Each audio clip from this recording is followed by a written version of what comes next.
جێگە و بەتانی و با بڵێن خۆراک و ئەو شتانەیە بەڵام داواکەم لە خێرخواز شتی باش ببەخشێ بەخوای گەورە ئەوەی کە ئەی بەخشی با باش بێ با پاک بێ با تازە بێ. لە زۆر لە شار و شارۆچکەکانی هەرێمی کوردستان کەمپینی هاوکاری بۆ ئەو خەڵکانەی چەمچەماڵ ڕاگەنراوە کە بەهۆی لافاوەکەەوە زەرەر و زیانیان لێکەوتووە.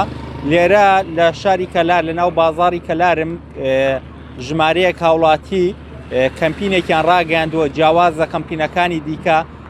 ئەم هاوڵاتیانە خەڵکی قەزای دووسخورماتون ئەوان لە ساڵی 2017ەوە ئاوارە بوون بۆ گەرمیان، ئەوان لە دەربەدەری و چۆڵبوونی ماڵەکانیان تێگەیشتون. ئێستا وەکو هاوسۆزیەک بۆ خەڵکی چەمچەماڵ لێرە کەمپینێکیان ڕاگەاندووە هاوکاری بۆ خەڵکی چەمچەماڵ کۆ دەکەنەوە. مامۆستاگیان سڵاو لێبێ، چۆن بوو ئێوە خۆتان ئاوارن لە دووسخورماتووە ئاواری گەرمیان بوون لە ساڵی 2017ەوە کەچی ئێستا کەمپین بۆ شارێکی دیکەی کوردستان ڕاگەن و هاوکاریانە برد؟ بسم الله الرحمن الرحیم بەخێر بێن مەسەر چاو.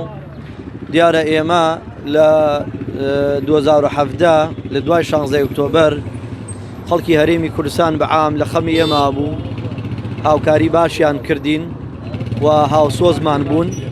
ئێمەش وەکو وەفایەک یەکێ لەو شارانەی کە بەرامبەر خەڵکی خوڕماتوو پشتیوانی خەڵکی خوڕماتوو بوون، هاوکار و کۆمەکی کاری خەڵکی خوڕماتوو بوون، چەمچەماڵەکان بوو لە ڕاستیە. ئێمەش وەکو وەفایەک هەم هاودینمانن هەم هاو زمانمانن، بەم کارە ساتە لیان قەوماوە بڕیارماندا وەکو ئاوارەکان و خەڵکی خوڕماتوو کە لە گەرمیان نیشتەجێین کەمپینێک ئیعلان بکەین ئەمڕۆ و بەیانی بەردەوام بەبێ ئینشاءڵڵا.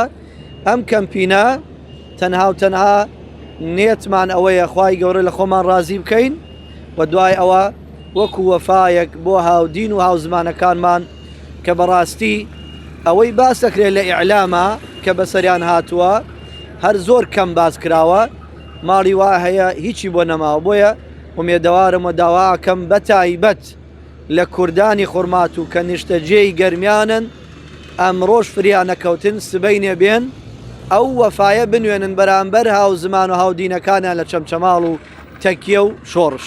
مامۆستایەوە لێرە لە کەمپینەکە چی ئەو پێداویستیانە کە وەریەگرن چییە؟ داوا لە وڵاتیانەکەن چیتان بۆ بێنن؟ ئێمە لە ڕاستیە خەڵک بە زۆری پارە ئەهێنێ و جگە لەوە شمەک و جێگە و بەتانی و با بڵێن خۆراک و ئەو شتانەیە بەڵام داواکەم لە خێرخواز شتی باش ببەخشێ بەخوای گەورە ئەوەی کە ئەی بەخشی با باش بێ با پاک بێ با تازە بێ. ئەوانە بەڕاستی بەڵگەی ئیمانە کە توو شتێ ببەخشی لە دڵ تا خۆشەویست بێ، بەڵام شتێ لێت زیادە ئەتەوێ فڕێ بدەی وەڵا بابی بم بۆ و کەمپینە داواکەم لە خەڵک باوا نەکات شتی باش ببەخشێ تا خوای پەروەردگار خێرەکەی بەباشی بۆ تۆمارکە. مامۆستایەوە خۆتان ئەو هەستەتان بینیوە کە ماڵ و حاڵتان بەجێشتووە ئاوارە بوون، ئێستا چیتان هەیە بۆ خەڵکی چەمچەماڵ کە هەستان بە بەرپرسیارەتی کردووە وەفا دووباراکەنەوە بۆ خەڵکی چەمچەماڵ هاوکاریانە بنیەوە ژێر؟ تەمان خەڵکی خوڕماتوو لە 16 ئۆکتۆبەرە یعنی محتاجی بەتانیەک بوو، چونکە کە دەرچوو لە ماڵ هیچی لەگەڵ خۆیان نەبرد. ئێمەش ئەزانین ئێستا لە ئازار و لە لێقەوماوی خەڵکی چەمچەماڵ ئاگدارین چکە خۆمان بینیومانە.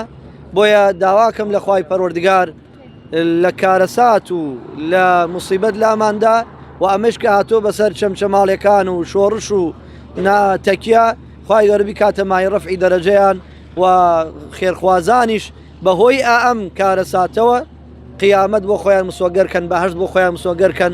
فەرمونون بەیانیش ئێمە بەردەوامە بین بەرامبەر لەیلا قاسم لە ناو بازاڕی کەلار فەرمونون هاوکاریەکانتان بگێنن. باشە دەستەکان خۆشە مامۆستا هاوار ئەوەی بینن لێرە لە ناو بازاڕی قەزای کەلار چادرێک کەڵدراوە و لە بەردەم چادرەکەیە سەڵتێک دانراوە وانەیە ئەیانەوێ بە پارە بەشداری بکەن.